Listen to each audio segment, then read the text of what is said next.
Bueno, vamos a comenzar con un tema que es totalmente distinto a lo que estamos hablando. Eh, digamos que nosotros hemos logrado hasta el día de ayer concretar una estructura de un sistema de comunicaciones digitales convencional y resulta que, sobre todo con la aparición de muchas transmisiones inalámbricas, por ejemplo, de los módems, de Wi-Fi o de empresas o de aplicaciones específicas que quieren desplegar sensores para tener información de agricultura, por ponerles un ejemplo, se ha hecho necesario abordar otro tipo de estructura que incluso a veces parecieran contravenir lo que hemos venido hablando y tratando de perseguir durante todo el semestre, ¿no? Entonces, entre esas nuevas estrategias están los sistemas de espectro disperso, bueno, nuevos entre comillas, ¿no? Estrategias distintas a los métodos convencionales de un sistema de comunicaciones digitales clásicos. Entre ellos están esto que vamos a ver hoy, que son sistemas de espectro disperso o espectro expandido, y OFDM, que es una técnica un poco más novedosa, aunque fue inventada hace muchísimos años también, pero por razones prácticas, solo más recientemente se abordó y se descubrió que era muy buena. Tan es así que los estándares de telefonía, comilla, telefonía 4G y 5G usan OFDM. Este es otro esquema y entonces es importante que al menos a título informativo ustedes tengan una idea general de qué significan, porque se lo van a poder topar en alguna aplicación específica y tienen que saber que existe al menos, ¿no? Entonces vamos a comenzar con esto que fue diseñado o ideado hace muchos años, específicamente en 1942, presentó una patente esta chica. El cuento es súper, súper particular porque ella estaba casada con un militar que le vendía armas a los alemanes y ella se escapó y huyendo llegó a los Estados Unidos. Ella tenía estudios en ingeniería, digamos, y por alguna extraña razón se unió con un músico y descubrieron una técnica que evitaba las intercepciones de las conversaciones, por ejemplo, que era lo más importante, imagínense en plena guerra, que alguien intercepte las comunicaciones y sepa cuál es mi plan o qué voy a hacer, ¿no? Entonces, efectivamente, eh, la idea era muy buena, aunque, digamos, lo que ella propuso es lo que se llama un sistema de espectro disperso, hoy en día se le dio el nombre, un sistema de espectro disperso por saltos de frecuencia. Yo ahí siempre les pongo un ejemplo imaginario. Imagínense que tenemos una señal FSK que tiene F alta y F baja. Entonces, si alguien conoce el valor de mi frecuencia alta y el valor de mi frecuencia baja, puede demodular perfectamente y descubrir mis datos. Entonces, la idea detrás de la propuesta era ir moviendo esas frecuencias con base a otra señal externa, a otra orden externa, de manera que si alguien estaba, digamos, intentando interceptar mi comunicación, n- viera que la frecuencia cambió. Ya tenía una frecuencia y ahora F alta y F baja son otras.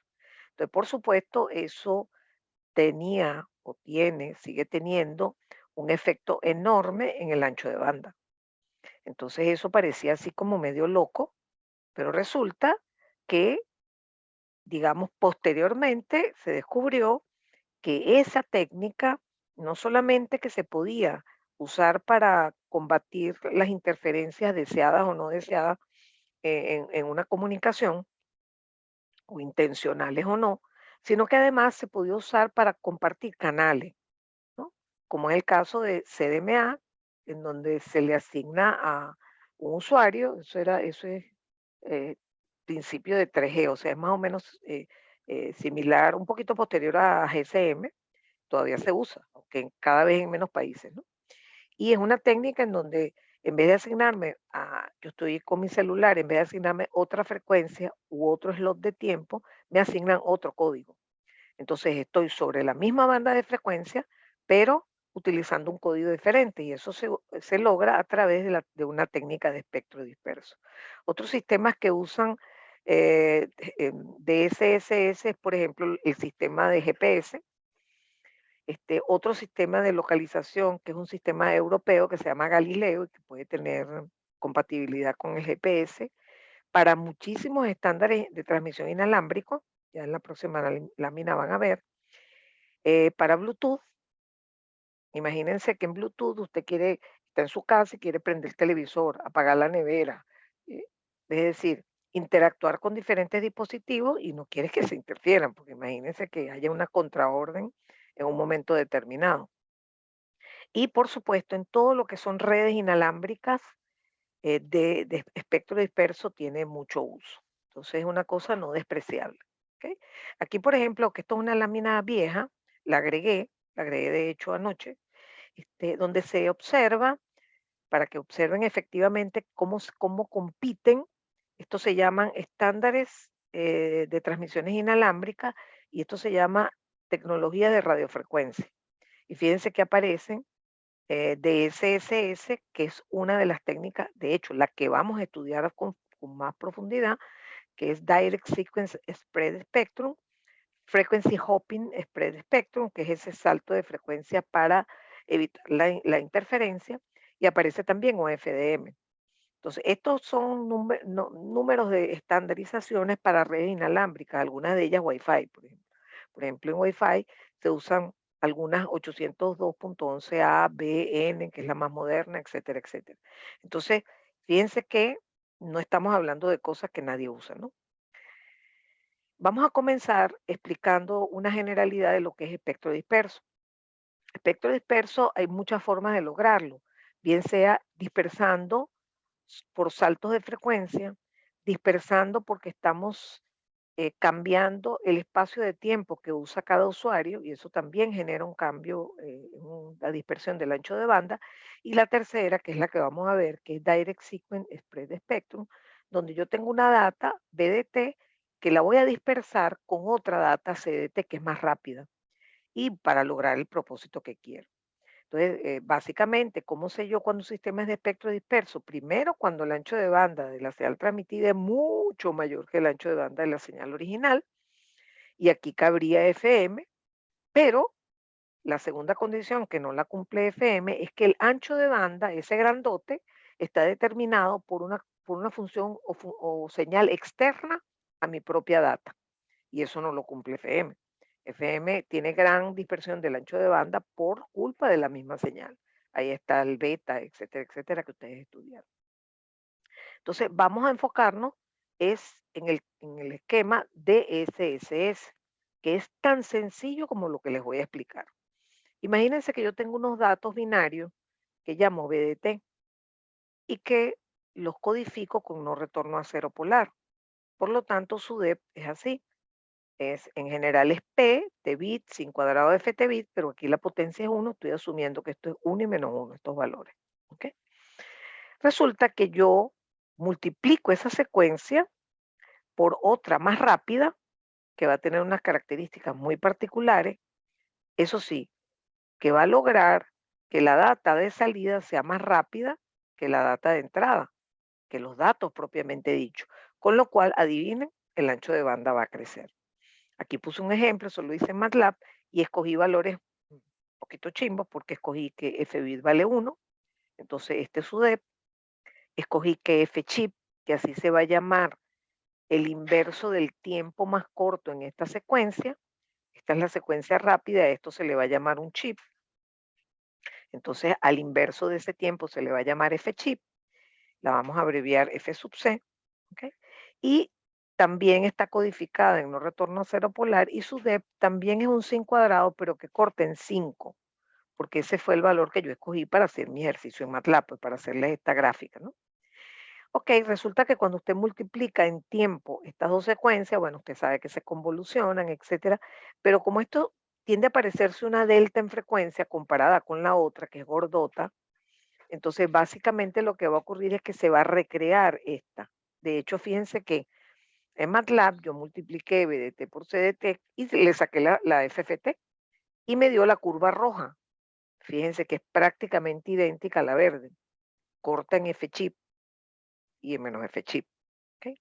Entonces, Eso que están viendo ustedes tan sencillo es un sistema que logra una dispersión espectral haciendo una simple multiplicación.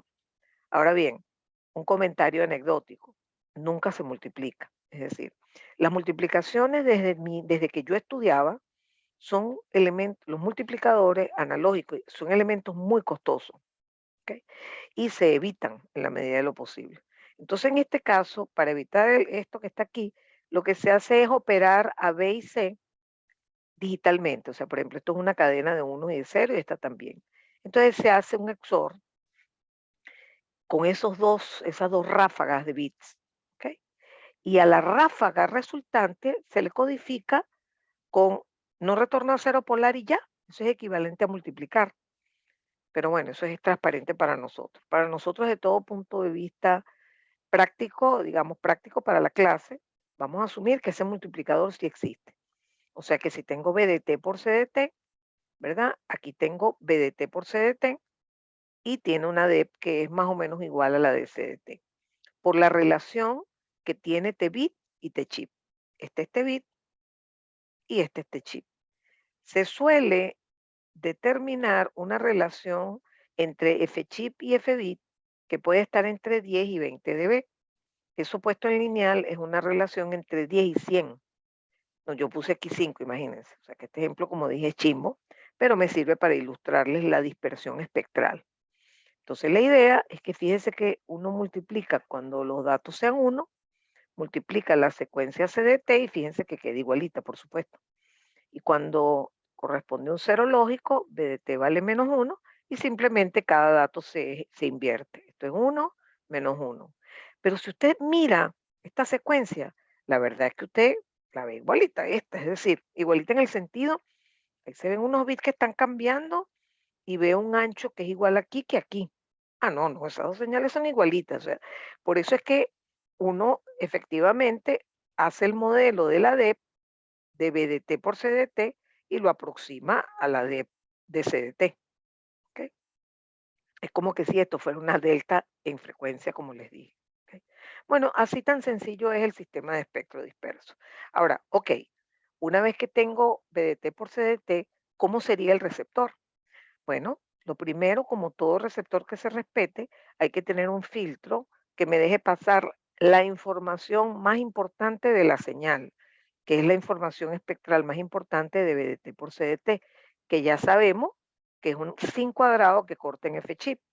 Por eso, hola, buenos días, exactamente.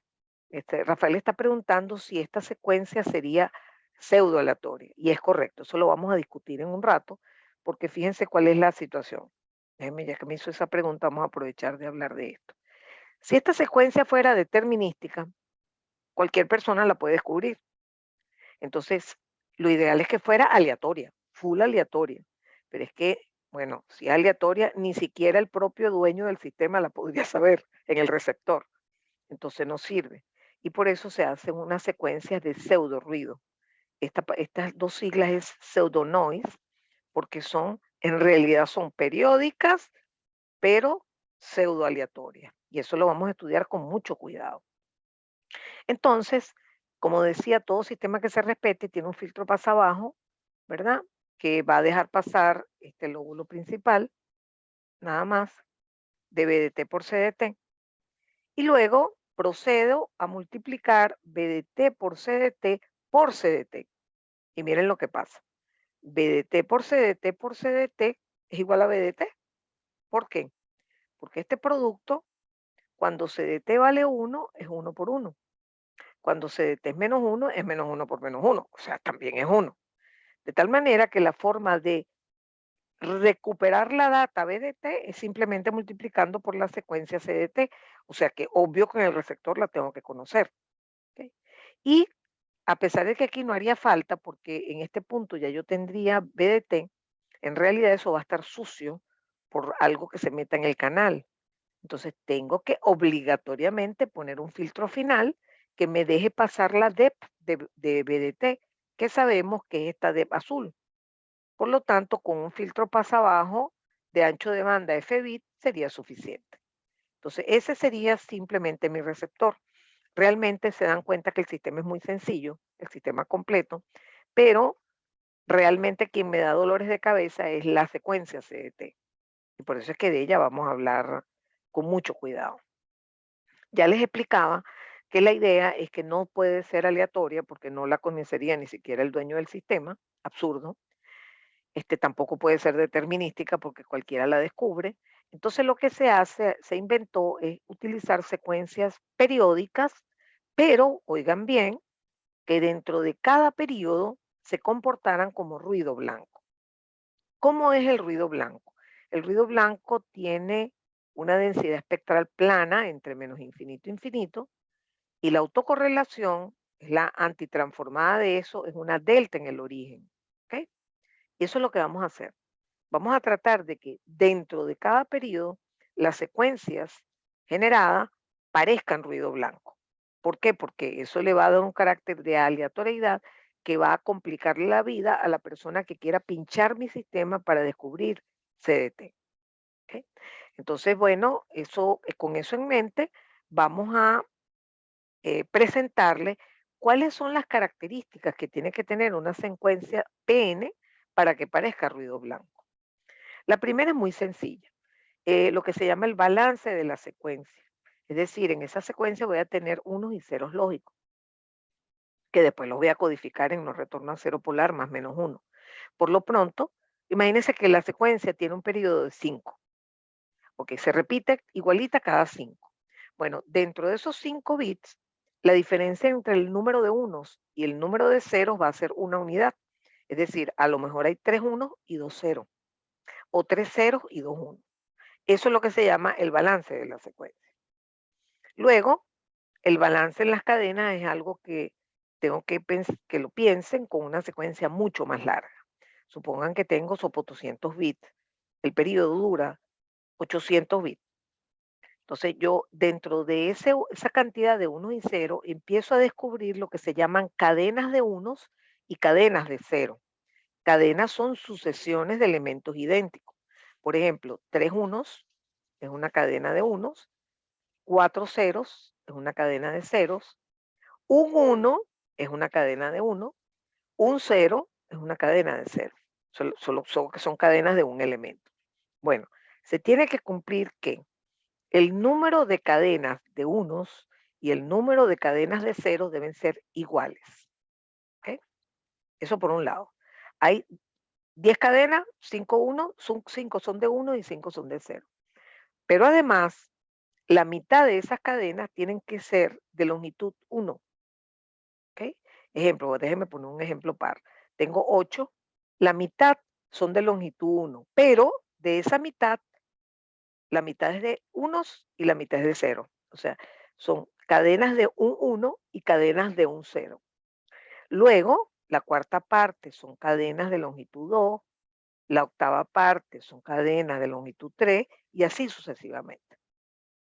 Gracias a esos balances, cuando uno calcula la autocorrelación, que se calcula de manera discreta, ¿ok? Ahora sí voy a darle valores de 1 y menos 1 a los valores correspondientes a los ceros y unos lógicos y voy a proceder a multiplicar elementos cruzados o el mismo elemento, de manera que después yo sumo ese resultado y voy a ir graficando eso versus K. Entonces me queda una autocorrelación en función, ¿verdad?, de K. ¿Qué significaría K? Por ejemplo, si ponemos K igual 0, estoy haciendo yo con yo. Es decir, estoy multiplicando una secuencia por ella misma y sumando esos resultados de esos productos. ¿Ok? Yo lo que estoy persiguiendo es que esa autocorrelación parezca una delta. O sea máxima en un sitio y mínima en el otro. También se puede hacer la autocorrelación normalizada, que es esto mismo, pero hay que dividirlo entre n, donde n es el periodo de esa secuencia periódica. ¿Ok? Entonces, con esto en mente, ¿verdad? Vamos a presentarles un tipo de secuencias que permiten lo que estoy buscando. ¿Ok? Estas secuencias siempre se escogen para darlas en clase porque son las más sencillas y que tienen la capacidad de, con una estructura circuital muy sencilla, que es con registros de corrimiento, otra vez, ¿verdad? y realimentaciones, lazos de realimentación hacia la entrada de la cadena de registro, se pueden conseguir secuencias de máxima longitud. Y alguien me dice, bueno, profesor, ¿y para qué usted quiere una secuencia de máxima longitud? Bueno, para que el tipo se aburra tratando de descubrir mi secuencia completa. Y les pongo un ejemplo. Bueno, primero vean que el circuito va a ser una cadena de shift register y fíjense que igual que ayer lo hice con la codificación convolucional, estoy poniendo la salida de los registros hacia acá abajo. Y la idea es que hay algunas realimentaciones hacia la entrada. Y eso genera secuencias de longitud máxima. ¿Ok? Bueno, resulta que imagínense que esa cadena de registro usa un clock de 10 MHz. Entonces el tiempo de chip es 0.1 microsegundo. Si usamos un registro de 41 etapas, entonces la longitud en chip es 2 a la 41, que es un montón menos 1, o sea, aproximadamente 2 a la 41. Entonces, si uno multiplica esa longitud por el tiempo de chip, le da una cantidad en segundos, que en este caso, para este ejemplo hipotético, es 200 segundos, que se convierten en 2.500 días. Eso es una exageración, lo dice adrede.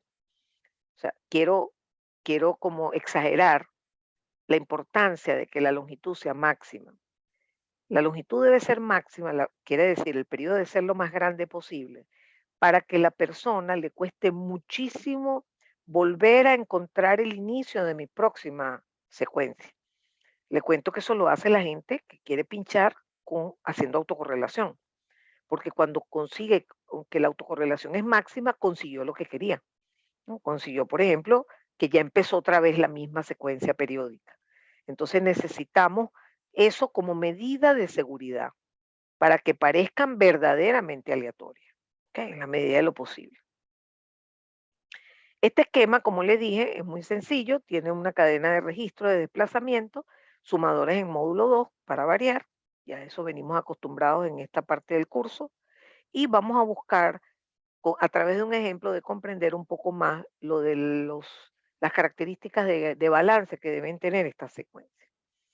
En este ejemplo particular que tomé del hiking, se usan 4 registros de desplazamiento, 1, 2, 3 y 4, y se toman realimentaciones del último y del penúltimo, es decir, del 3 y del 4, y eso es lo que va hacia la salida. Podría que no existiera este y existiera este, o que existieran todos. Pero en general, para llamar a la secuencia se utiliza esta notación. Se pone aquí todos los taps desde donde se está tomando realimentación. En este ejemplo, el tap 4 y el tap 3. Esto es un ejemplo de una secuencia 4-3. Según la teoría, esto es un generador de M-sequence, ¿verdad? Y la idea es que el periodo pueda ser máximo e igual a 2 al número de registros, o sea, 2 a la 4 menos 1. Es decir, persigo que la periodicidad sea de 15 chips. Cada 15 chips voy a tener otra vez repetido lo mismo. Claro, esto es ridículamente chiquito, ¿no? Pero para un ejemplo académico, pues, me vale. Ok. Entonces, no me voy a poner a ver cómo funciona esto, pero lo que sí quiero decirles, muy, pero que muy importante, es que estos registros no pueden estar en reposo, a diferencia de la clase de ayer. No pueden estar llenos de cero, porque si no aquí nunca va a salir nada distinto de cero. Entonces aquí, totalmente contrario a lo que hablábamos ayer en los codificadores convolucionales, aquí al menos uno tiene que estar con un 1 porque si no ahí no sale nada. Entonces, en efecto, ¿verdad? Si yo pongo 1, 0, 0, 0, que es lo que voy a usar en este ejercicio, eso es una forma de tener un inicio de los registros que es conveniente. Ahora, aparte de que todos los registros no pueden estar en cero, no es arbitrario la elección de esas condiciones iniciales. Yo puedo poner aquí 1, 1, 1, 1, no me sirve. Yo puedo poner 0, 1, 0, 0, no me sirve. Resulta que hay unas combinaciones específicas de registros y de realimentaciones que logran generar que la secuencia sea máxima, no la que usted le dé la gana, no. Para 4 registros hay solo 2 combinaciones de tomas y de condiciones iniciales para que la secuencia sea de 15 chips de periodo, imagínense. Entonces me acuerdo de una pregunta en un examen. ¿Qué pasaría con la calidad del sistema, o no, con la seguridad del sistema, si a alguien se le ocurre cambiarle las condiciones iniciales a los registros? Bueno, amigo, usted tendrá que ver y tendrá que asumir sus consecuencias, ¿verdad? Resulta que ya usted sabe que puede que el periodo de la secuencia de salida no sea 15, ya lo sabe, ¿ok? Entonces, igual pasa si las realimentaciones usted decirla tomarla de aquí y de aquí. Bueno, usted verá, probablemente esa secuencia no va a ser tan larga y eso es malo. Ya entendimos por qué queremos secuencias largas. Muy bien, entonces cuando uno hace todo este juego, que no lo pienso hacer, por ejemplo, aquí tengo 1, 0, 0, 0 y hago un shift. Entonces se hace shift y se genera esto. Fíjense que aquí, como sigue habiendo 0, entra un 0 por aquí. Entonces ese 0 es el que está aquí. Bueno, y así sucesivamente. No puedo dedicar tiempo a eso. ¿Ok? Lo importante es que esto es el contenido de los registros, pero a mí me interesa son los bits a la salida de la cadena, es decir, aquí, es decir, a la salida del registro 4, es decir, los cuartos bits. ¿Ok? Esos son los que me dan la secuencia aleatoria que la puse aquí por separado para estudiarla con calma. 0, 0, 0, 1, o sea, copy paste. Agarré el cuarto bit y lo pegué aquí. Y ahora me pongo a chequear los balances. Fíjense que hay 3, 4, 5, 6, 7 ceros y 8 uno. Luego veamos las cadenas. Esto es una cadena. La estoy poniendo en rojo las de 0. Esto es una cadena. Esto es una cadena. Esto es una cadena. Ya identifiqué todas las cadenas. ¿Cuántas cadenas hay? 1, 2, 3, 4, 5, 6, 7 y 8. Hay 8 cadenas. Bueno, juren que la mitad de esa cadena, o sea, 4, son de ceros. Entonces, aquí hay una, aquí hay otra, aquí hay otra y aquí hay otra. 4 cadenas de 0 y 4 cadenas de 1. Buenísimo. Luego, de esa mitad, unas son de 1 y otras son de 0. Fíjense cuántas cadenas de 1 hay. ¿Cuántas cadenas de 0 hay? O sea, hay 8 cadenas y la mitad son de un elemento. Y de esa mitad, la mitad es de 1 y la mitad es de 0. Luego, vemos las cadenas de 2. Tenemos esta, no hay más, ¿verdad? Entonces, la mitad de la, o sea, la mitad de la mitad, 0 y 1. Y si seguimos, encontramos una cadena de 3 y lamentablemente no hay más de 3 porque se me acabaron los bits. Entonces lo que hay es una cadena de 3 y una de 4. Pero si la secuencia tuviese un periodo más largo, fuese más larga, entonces efectivamente usted vería que la cuarta parte, la octava parte, y empieza a ver el balance de las cadenas más largas. Eso logra que ocurra esto. Vamos a calcular la autocorrelación. Aquí ahora acosté los bits. O sea, agarré estos bits y los acosté. Los puse horizontales. Y les asocié unos y menos uno. A los ceros les asocié menos 1 y a los 1 les asocié 1. ¿Ok? Para poder hacer esta cuentica. Vamos a empezar con C sub 0, que es A sub yo, A sub n por A sub n, o sea, yo por yo. Aquí es la original y la copio abajo para multiplicar cada término. Este por este da 1, este por este da 1, este por este, todos dan 1. Y la suma total da 15. Vamos ahora a hacer un shift en una posición nada más de la secuencia. Vamos a desplazarla hacia la izquierda, hacia acá. Miren cómo se hace. Esta es la secuencia original y al yo sacar este menos 1 lo voy a inyectar aquí. Y los demás los voy a desplazar. Fíjense que estos dos quedaron aquí. Este 1 quedó aquí. Este menos 1 quedó aquí. Y así sucesivamente. Y después abajo puse otro, pero desplazado 2 unidades. Fíjense que ahora tengo 2 menos 1 aquí a la derecha. Bueno, lo cierto es que si usted multiplica, multiplica, multiplica y suma, suma, suma, suma, le da menos 1. Y aquí le da menos 1. Si le hiciese un ejemplo con desplazamiento de 7, también le daría -1, hasta que llegue otra vez a 15, ¿ok? Que ya llego al periodo de la secuencia. Total que si grafico la autocorrelación, oh sorpresa, bueno, esto es como, digamos, para que ustedes entiendan que esos valores de unos y -1 se representan con pulsos de tipo no retorno a cero. ¿Por qué? Porque cuando uno plantea la autocorrelación ya como una señal en tiempo, las secuencias que van a participar van a tener la peculiaridad que son formas de onda no retorno a cero polar. Entonces, cuando usted hace la expresión de la autocorrelación, va a encontrar que hay algo que se parece a la convolución de pulsos rectangulares. Y eso va a hacer que usted me entienda que la autocorrelación tiene este comportamiento. Tiene el comportamiento, digamos, si lo graficaba como palitos aquí, me daba un palito 15, otro palito -1, -1, -1, hasta que volví a llegar a 15, -1. Pero cuando despliego eso como señales en tiempo, se me convierte en esto que les estoy mostrando. Y la autocorrelación, fíjense que se está pareciendo una delta en un periodo, ¿no? O sea, porque la autocorrelación de una señal periódica es periódica. Entonces, fíjense que si yo miro esto aquí, esto parece como más o menos una delta. ¿Cuándo se va a parecer más a una delta? Cuando tu chip sea chiquitico.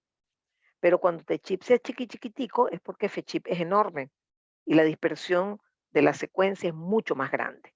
No como la que les hice en el ejemplo de 5 a 1. No, no, no. Una cosa mucho más grande para que esto se parezca a una secuencia y que aleatoria, como la de ruido blanco, que es la secuencia más aleatoria que existe. ¿Ok? Fíjense un detalle, que la autocorrelación da eh, que la densidad espectral, que es la transformada de la autocorrelación, da por supuesto un sin cuadrado, porque estos son triangulitos que se convierten en sin cuadrado. La envolvente de los palitos o de las deltas son sin cuadrado, es un sin cuadrado. ¿Ok? Y efectivamente, eso no se parece mucho a la DEF que yo les pintaba de la secuencia CDT, porque yo se las pintaba así, continua. Sí, pero claro, eso depende de las condiciones que tenga el periodo de la secuencia y la relación T-chip y T-bit, ¿ok? Porque usted se da cuenta de que si la distancia entre líneas, entre lineecitas tiende a cero, eso parece ser una cosa continua, ¿ok? Lo cierto es que hemos logrado secuencias pseudo aleatorias que parezcan aleatorias. Pero por supuesto, dependerá de mí si hago las cosas bien hechas, si escojo una cadena de registro suficientemente larga, si las realimento adecuadamente, si les pongo condiciones iniciales adecuadas y después si respeto de tratar de hacer la relación F-chip entre F-bit muy grande. ¿Ok? Muy bien. Existe la posibilidad de hacer esto mismo, pero además, si es una transmisión inalámbrica, tiene que multiplicar por una portadora y estaríamos hablando de una modulación, una secuencia de espectro disperso, pero que es modulada. Simplemente habría que multiplicar por un coseno. Entonces es tomar BDT por CDT y multiplicarlo por un coseno y me queda una señal PRK. Esto casi que va a ser a título informativo porque nos vamos a enfocar en la configuración banda base. ¿Ok? Por supuesto, para demodular, aquí lo que uno piensa que lo lógico es que primero en el demodulador, en el receptor, yo demodule con la portadora y después termino multiplicando por CDT como antes, BDT por CDT por CDT, para obtener finalmente BDT. Pero en realidad se puede hacer al revés.